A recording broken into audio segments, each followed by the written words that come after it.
Լույս հիմնադրամը ներկայացնում է Երևան քաղաքի 2026 թվականի բյուջեի վերլուծությունը, որի արդյունքում առանձնացվել են հետևյալ առանցքային դրույթները։ 2026 թվականի Երևանի բյուջեի եկամուտները նվազելու են, նույնիսկ անշարժ գույքի գույքային հարկի եւ աղբահանության վճարի հաշվարկման մեթոդաբանությունների փոփոխության հաշվին ակնկալվող զգալի ավելացումը չի փոխհատուցում պաշտոնական դրամաշնորհների եւ պատվիրակված լիազորությունների իրականացման համար պետական բյուջեից ստացվող միջոցների կտրուկ կրճատումը։ Կանխատեսվում է, որ Երևան քաղաքի 2026 թվականի բյուջեի ընդհանուր եկամուտները կկազմեն 151.5 միլիարդ դրամ։ Դրանք 2025-ի բյուջեով պլանավորված ցուցանիշի համեմատ նվազելու են 5%-ով կամ 7.9 միլիարդ դրամով, չնայած որ սեփական եկամուտներն աճելու են 4.7 միլիարդ դրամով, հիմնականում պայմանավորված անշարժ գույքի գույքային հարկի եւ աղբահանության վճարի հաշվարկման մեթոդաբանությունների փոփոխությամբ։ Նվազման պատճառն այն է, որ 12.6 միլիարդ դրամով կրճատվելու են ոչ սեփական եկամուտները։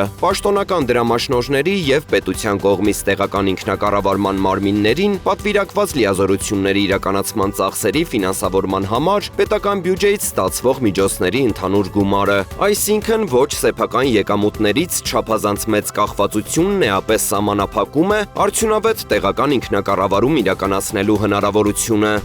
Եվրոխիմը Հայաստանում կեղծված ապրանքների դեմ պայքարի նոր մեթոդ է ներդրել։ Ռուսաստանյան Եվրոխիմ ընկերությունը ԱՊՀ-ում, այդ թվում Հայաստանում հայտարարել է կեղծարարության դեմ պայքարի նորարարական համակարգի մեկնարկի մասին։ Համաձայն ընկերության տեղեկատվության ԱՊՀ շուկայում հայտնաբերվել են Եվրոխիմ ապրանքանիշի ներքո կեղծ ամոնիումի բորակի վաճառքի դեպքեր։ Ի պատասխան արտադրության տնօրինության մասնագետները հաճախորդների պահանջների վարչության հետ համատեղ մշակել եւ կարճ ժամկետում ներդրել են փաթեթավորման պաշտպանության նորարարական տեխնոլոգիան։ 2025 թվականի ապրիլից Նևինոմիսկի ազոտ ընկերության յուրաքանչյուր 50 կիլոգրամանոց բորակի խմբաքանակը Ստավրոպոլի երկրամասում նշագրվում է հատուկ թելով, որը կարելի է ստուգել շարժական ուլտրամանուշակագույն լապտերով։ Եթե արտադրանքն իսկական է, ապա թելը կլուսավորվի ուլտրամանուշակագույն ճառագայթների տակ։ Ընկերությունում նշել են, որ նոր համակարգը կարևոր քայլ է թափանցիկության եւ անվտանգության բարձրացման գործում։ Եվրոխիմը կշարունակի ներդրումներ կատարել նորարարությունների մեջ ուղղված գյուղատնտեսների եւ գործընկերների պաշտպանությանը։